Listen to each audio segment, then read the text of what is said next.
Hindi ako makapaniwala na ganito lang pala kadaling gawin ng cheese stuffed garlic naan. First time ko itong na-try sa Persian restaurant sa Singapore at sobrang nasarapan talaga. Pero alam nyo ba, kaya pala siyang gawin sa bahay. Hi, this is Kim. Tara, luto tayo. Wow. Sa isang bowl, ilagay lang ang flour, salt, instant yeast, at warm water. Ilalagay ko na lang sa screen yung exact measurement. Saka haluin at masahin ng mga 2 minutes. Sunod, lagyan ng 1 1/2 teaspoon olive oil at masahin pa ng 5 minuto. Brushan lang natin ng kaunting olive oil, takpan ng plastic wrap at ire-rest natin yan ng 1 oras hanggang sa umalsa.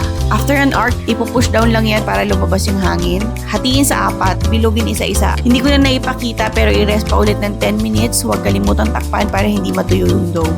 Pagkatapos kumuha ng isang dough, i-flatten at lagyan ng mozzarella cheese. 2 klase yung mozzarella na gamit ko, yung isa may halong cheddar. Isasara lang natin yan, gumamit lang ako ng rolling pin para i-flatten at panipisin. Lutuin sa mainit na pan, dito hindi na natin kailangan maglagay ng mantika. Baligtarin lang hanggang mag-puff at magkaroon ng golden brown spots sa magkabilang side. Pagkaluto, brushan agad ng melted butter na may garlic at cilantro. Huwag nyo itong skip kasi nagpapasarap talaga siya lalo. Sobrang simple lang ng ingredients, ang lambot ng bread, cheesy, at ang sarap ng butter na may garlic. At kung gusto mo pa ng easy homemade recipes na kayang gawin sa bahay, huwag mo kalimutan mag-follow at isave mo na rin tong recipe para masubukan mo.